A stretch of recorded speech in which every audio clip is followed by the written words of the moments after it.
살아계신 하나님의 말씀은 요엘서 2장 28절부터 32절까지 말씀을 살펴보겠습니다.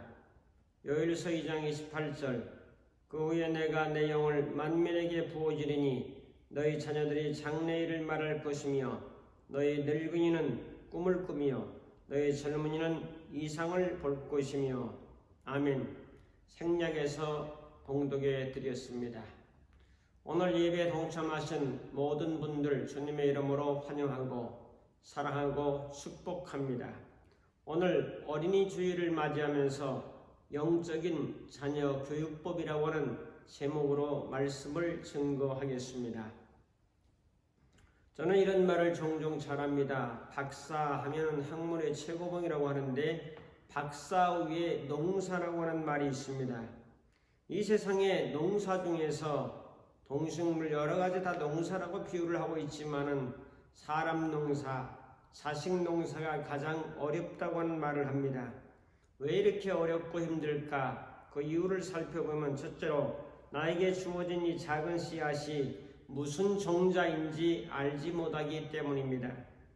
식물을 키울 때 이것이 무슨 종자인지 행운목인지 철쭉인지 알고 키워야 된다는 거죠.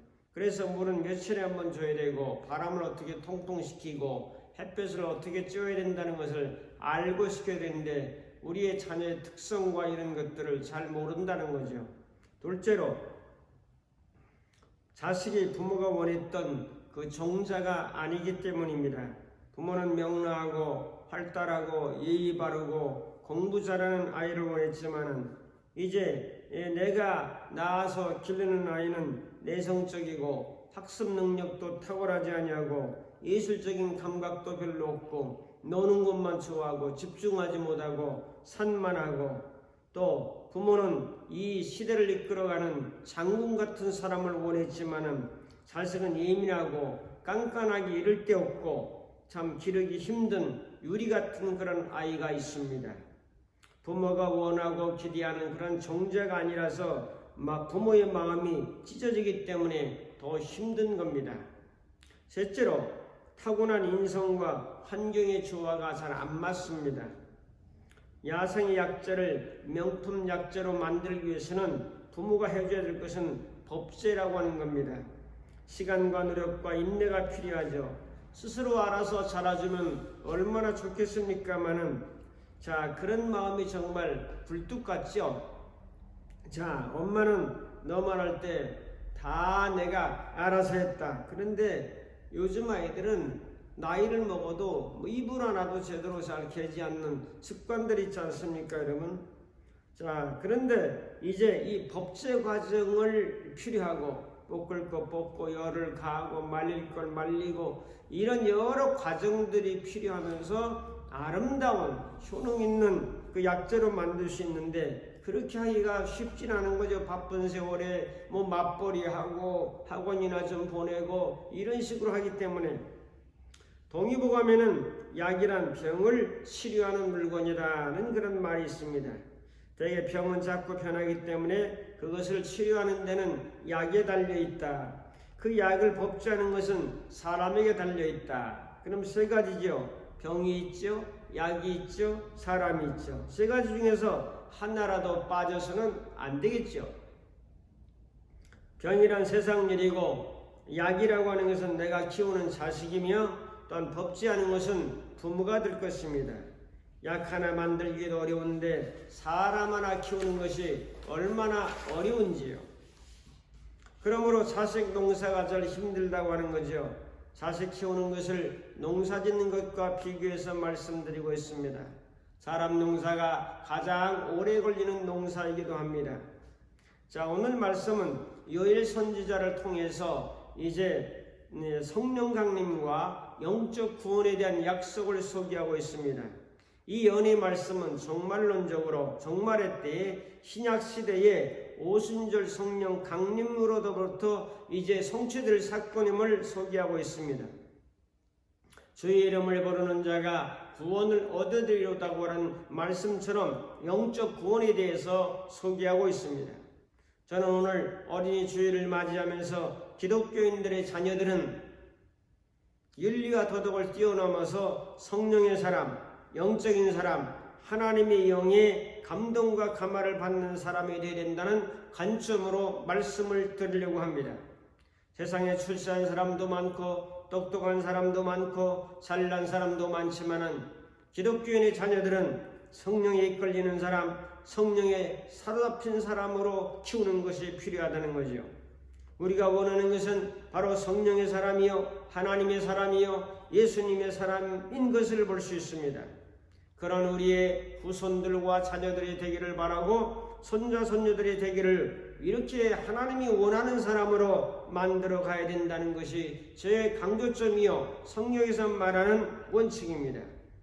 자, 이런 사람으로 만들어가는 것이 우리의 소원이요, 꿈이 될 수 있습니다. 오늘의 말씀을 통해서 주시는 하나님의 음성을 살펴보면서 같이 은혜를 나누기를 원합니다. 큰 첫째로 하나님의 영을 받은 사람으로 키우자. 하나님의 영을 받은 사람으로 키우자.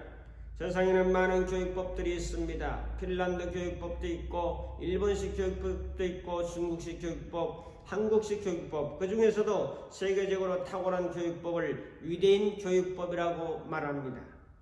그들의 교육법은 신앙에 근거한 교육법이었습니다. 철저한 하나님의 말씀에 근거한 교육법인데 쉬운 3가지가 있습니다. 다 기억을 하지 못하시겠지만 그래도 한번 들어두시면 유익이 되리라고 생각합니다. 1. 남보다 뛰어나게가 아니라 남과 다르게 키운다.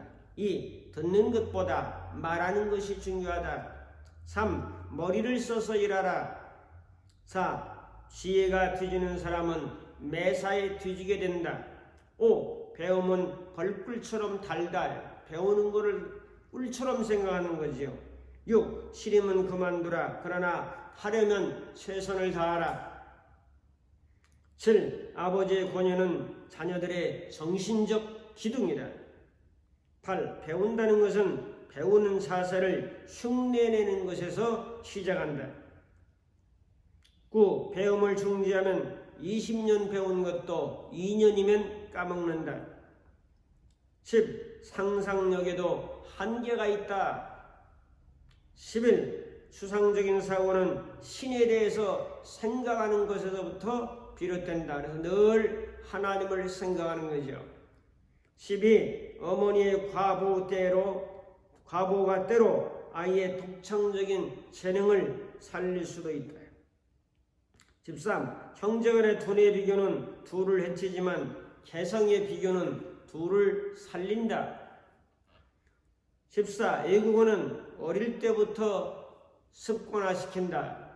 그래서 외국어, 우리나라는 영어 아니면 중국어죠. 자, 거의 그런데 어려서부터 시키는 것이 훨씬 좋습니다. 5살, 6살부터 어학을 시켜야 돼요. 중학교 가서 하면 늦습니다. 그 다음에 15. 이야기나 우화와 교훈은 어린이 자신이 생각토록 한다. 16. 어떤 장난감이라도 교육용 완구가 될 수 있다. 17. 잠들기 전에 책을 읽어주거나 이야기를 들려준다. 18. 오른손으로 벌을 주고 왼손으로는 끼워안아준다. 19. 심한 꾸지람을 했더라도 세울 때는 다정하게 한다. 20. 어른들이 쓰는 물건과 장소에는 가까이 가지 못하게 한다. 21. 평생 가르치려면 어릴 때 마음껏 놀게 하라. 22. 가정교육에서 좋지 못한 것은 서슴없이 거절한다. 23. 조상의 이름을 통해 가족의 맥을 일깨워준다. 24. 아버지의 휴일은 자녀 교육에 꼭 필요하다. 25. 다른 세대가 여러 사람들과 친밀하게 접촉하라. 26. 친구를 선택할 때는 한 계단씩 올려라. 27. 아이들끼리 친구라고 해서 그 부모들까지 친구일 수는 없다. 28. 남의 집을 방문할 때는 젖먹이를 데리고 가지 않는다. 29. 친절을 통해 아이를 지혜로운 인간으로 키운다. 30. 자선 행위를 통해서 사회를 배운다.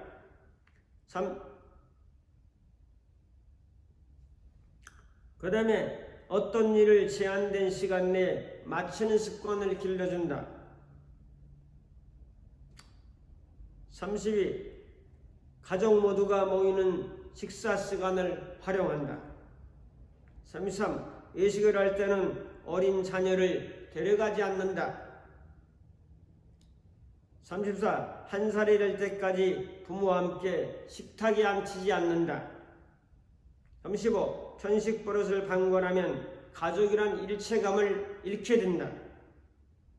36. 몸을 깨끗이 하는 것은 위생상, 의견상 상당한 의미가 있다. 36. 용돈을 줌으로써 저축하는 습관을 기른다. 어려서부터 저축이라는 경제관을 심어주는 거죠. 38. 은은 무거워야 된다. 다만 무겁게 보여서는 안 된다. 39. 내 것, 우리의 것을 구별시킨다. 다음에 40. 노인을 존경하는 마음은 아이들의 문화적 유산이다. 41. 부모에게 받은 만큼 자식에게 베풀어라. 42. 남에게 받은 피해는 잊지 말라. 그러나 용서하라. 43. 기회 있을 때마다 민족의 긍지를 심어준다. 이상은 국제유대인 연구소 발표 내용입니다. 유대인 교육법은 성경적인 가르침과 일반적인 가르침을 총망라해서 종합한 거예요. 성경만 가르친 게 아니라고요. 이것이 최고의 가르침이라고 말할 수 있습니다. 이러한 방법들을 잘 활용해서 자녀들과 후세들을 가르친다면 다른 사람보다 어떤 결과를 낳겠습니까, 여러분? 오늘 성령께서 하시는 말씀은 자녀들은 장래일을 말할 것이다 라고 말합니다. 과거일이 아니에요.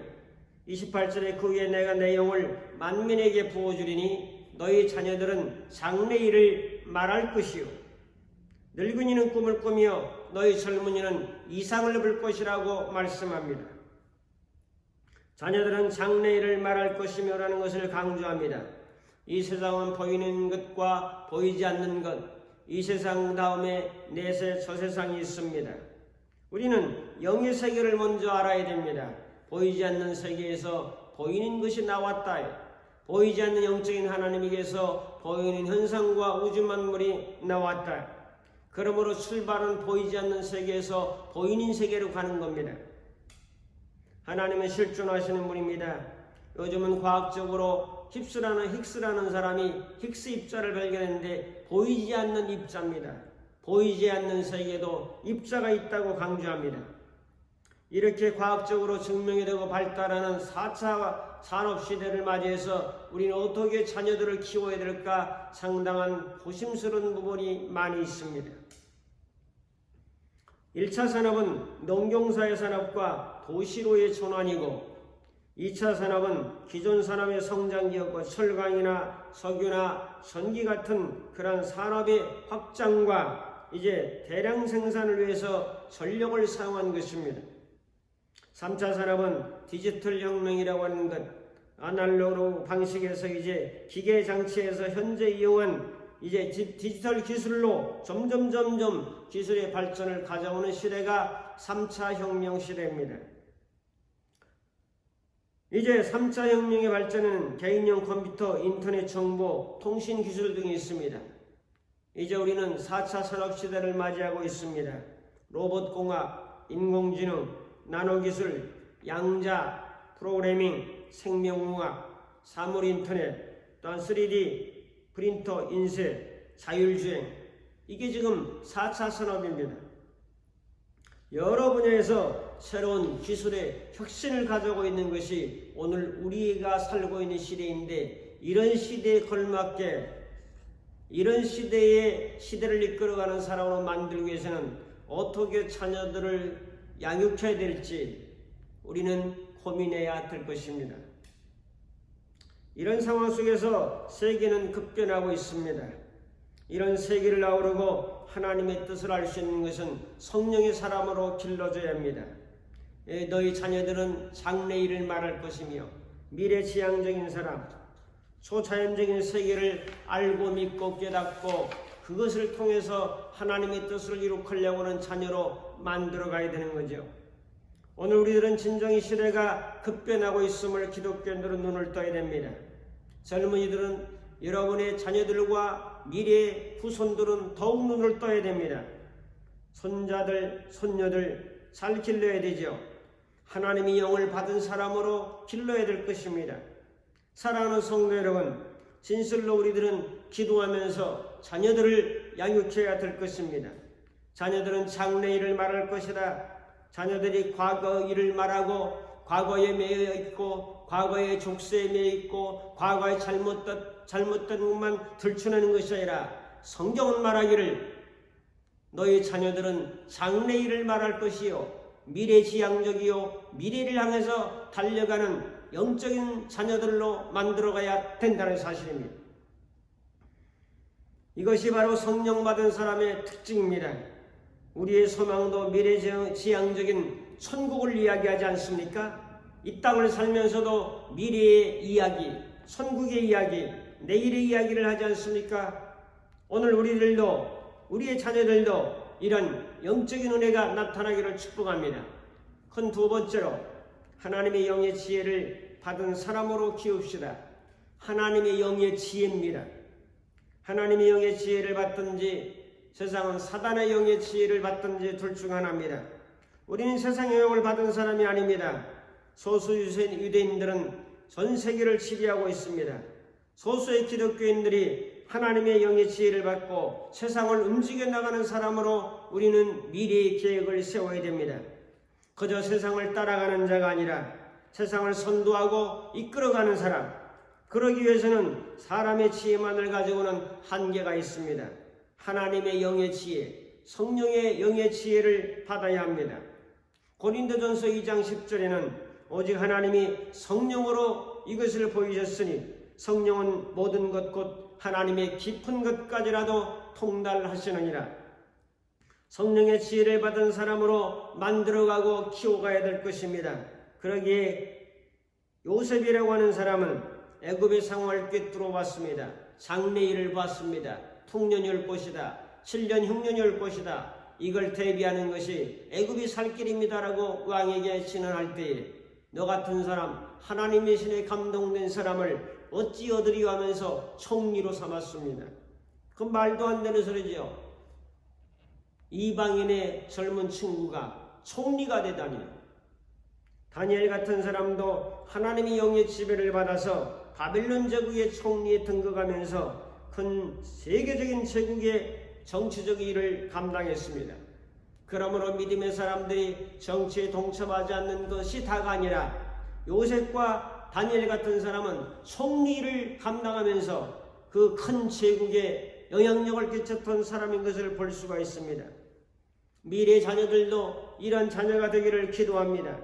정치, 경제, 문화, 사회, 교육, 예술, 가정 모든 분야에서 하나님의 영의 지혜를 받은 사람, 하나님의 영의 지혜를 공급받는 사람, 내 마음대로 잘 안 되지만은 이런 목표를 가지고 자녀를 교육해야지 그냥 공부 잘해서 좋은 대학 가서 좋은 기업 들어가서 월급 많이 받아서 좀 더 풍요로운 삶을 사는 이 정도의 생각만 가지고 자녀를 기른다면 그 자녀가 어떻게 되겠습니까, 여러분?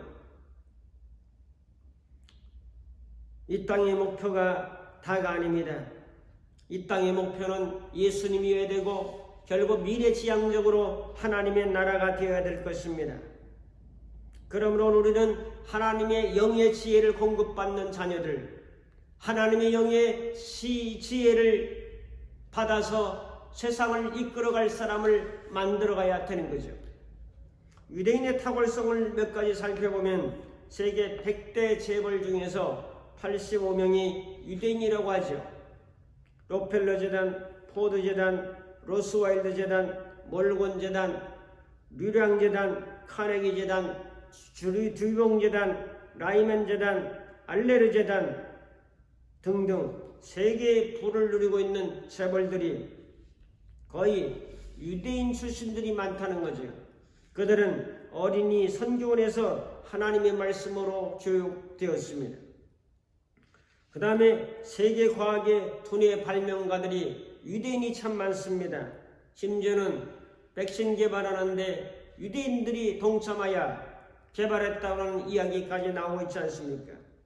TNT 발명가 와이즈만 박사, 상대성 원리와 원자탄 발명자 아인슈타인, 결핵균 발견자 코호 박사, 스트랩스마이신 발견자 세이빈 박사, 수소폭탄 발견자 오펜하이머 박사, 아폴로 13호를 달에 착륙시킨 브라운 박사. 그래서 노벨 수상자가 24%가 유대인, 미국의 유명 대학의 3분의 1이 거의 유대인 교수라는 사실을 우리는 잘 알고 있습니다. 이들 모두가 어린이 선교원에서 하나님의 말씀을 중심하고 삶을 교육받았던 사람들입니다. 세계적인 철학자, 교육자, 문인 등 많은 사람이 유대인입니다. 헤겔, 칸트, 스피노자, 데칼트, 후세르, 니체, 파스칼 프로이드, 에릭 프롬, 루소, 부보, 하이네, 어원쇼 등 많은 사상 철학, 교육의 두뇌들을 배출하는 것이 역시 유대인의 영향을 받은 사람들입니다. 다음에 세계적인 예술가들도 유대인이 많습니다. 베토벤, 핸델, 슈만, 모차르트, 멘델스존, 바그너, 차이코프스키, 피사로, 세잔느, 피카소 등등 인류를 깜짝 놀라게 했던 예술인들도 바로 유대인들이 많다는 거죠. 다음에 기타 분야에서도 성공적인 유대인들이 참으로 많습니다. 희극 배우 채플린, 코미디안 크로마로프, 엘리자베스 테일러 몽고메리, 헐리우드사, 복수사, 골프 오일, 스탠다드 이어 석유, 디지셀 석유, 필립스 오일, 워싱턴 포스트지, 뉴욕타임즈 등 유대민족이 지구상의 상권과 금융권과 경제권, 과학권, 교육권, 철학, 예술, 외교정치 모든 분야를 석권하는 그러한 두뇌를 어디서 키웠을까요? 독일의 카이제르는 하나님이 존재하는 것을 계시다고 하는 것을 증명할 수 있을 때는 지구상에 유대인의 존재를 들 수 있다고 말했습니다. 러시아의 피터 대제에게 신의 존재를 증명하라 했더니 유대인의 존재를 이야기했습니다. 이런 지혜와 총명, 지식이 넘치는 축복은 어디서 올까요? 유대인의 교사 랍비는 하나님의 말씀을 가르치는 어린이 선교원이라고 대답하고 있습니다. 어려서부터 하나님의 말씀을 가르치고 거기서 찬양을 하고 인격 성장을 하고 그런 신앙적 분위기에서 잘 키워나간다면 그 아이는 하나님의 영에 감동된 지혜를 받는 사람으로 성장하게 될 것입니다. 그건 세 번째로 하나님의 영으로 세상에 영향력 있는 사람으로 키워나갑시다. 영향력 있는 사람을 리더라고 말합니다. 기독교인은 세상의 리더가 되어야 됩니다. 세상을 이끌어가는 사람, 적어도 나만 보지 말고 내 가정만 보지 말고 교회를 바라봐야 되며 이웃을 바라봐야 되고 나라를 바라보고 세상을 바라보아야 합니다. 이런 매의 눈을 가지고 세상에 영향력을 주는 사람으로 성장해야 되죠. 제가 잘 알고 있는 자나문화박물관장님은 내가 출세하여 먹고 사는 것만으로 한다면 나는 한강에 투신하겠다라고 고등학교 일기에 기록했습니다. 그는 큰 뜻을 품고 한국문학계의 거성으로 사리매김을 하는 삶을 살았습니다. 문학이라고 하는 장르를 넘어서 한국과 세계를 넘나들며 글을 써서 많은 사람들에게 감동을 유발시키는 일을 85세 연세임에도 불구하고 지금도 하고 계시며 100세까지 일을 하겠다고 불꽃을 사르고 있습니다. 사도행전 1장 8절은 말씀합니다. 성령이 말씀은 너희가 권능을 받고 예루살렘, 온 유대, 사마리아 땅끝으로 발전합니다. 전 세계로 발전하는 거죠. 스가랴 4장 6절에 힘으로 되지 아니하고 능으로 되지 않지만 하나님의 신으로 되느니라고 말씀합니다. 세계에서 가장 큰 국제적인 유대인 연구기관인 유네스코의 니따라고 하는 프로그램이 있습니다. 니따는 유대인의 전통 임신법입니다. 타이밍 임신법, 니따 임신법, 니따라는 말은 히브리 말로 여성들의 생리라고 하는 뜻입니다. 니따가 유대민족성과 어떤 연관이 있는가 하는 것을 생각하는 연구 프로젝트입니다. 니따 임신법은 간단합니다. 지금도 유대인들은 니따를 지키고 있습니다. 니따는 이제 여자가 이제 월경을 하고 부부관계를 갖지 아니하고 월경이 끝난 뒤 이후 7일까지는 금욕입니다. 그리고 거의 13일째 부부관계를 합니다. 니크레라는 우유목욕을 하고 부부생활을 합니다. 그래야 난자가 신선하고 정자가 가장 역동적이라는 겁니다. 그때 수정을 하게 되면은 이제 우량한 아이가 생산된다는 겁니다. 이것이 바로 니따 임신법인데 이것을 누가 교육시켰냐? 회당에서 랍비들이 교육을 시키는 거죠. 자, 이런 교육까지 다 신앙교육 안에 포함시켜서 교육하고 있다는 거예요. 그러면서 시편을 노래하고 신명기를 읽어주고 기도해줍니다. 한 가정의 아이라기보다는 하나님의 선민으로 태어났다는 거예요. 민족성을 길러주는 거죠. 남편보다 랍비가 더 많은 관심을 갖습니다. 율법에서 말하는 부정한 음식을 제한시키고 랍비들이 관리하는 태교가 니따 교육입니다. 한국 기독교의 교육에 허점이 있습니다. 성경만 가르칩니다.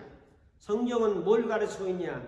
창조, 타락, 노아 홍수, 아브람, 이삭, 야곱, 그 다음에 요셉, 출애굽, 모세, 다음에 여호수아, 사사들, 이스라엘과 유다의 왕들, 신약으로 또 넘어오기 전에 선지자들, 대선지 4명, 소선지 12명, 그리고 신약으로 넘어오면서 예수님 말씀, 다음에 예수님의 제자들 이야기, 이게 성경입니다.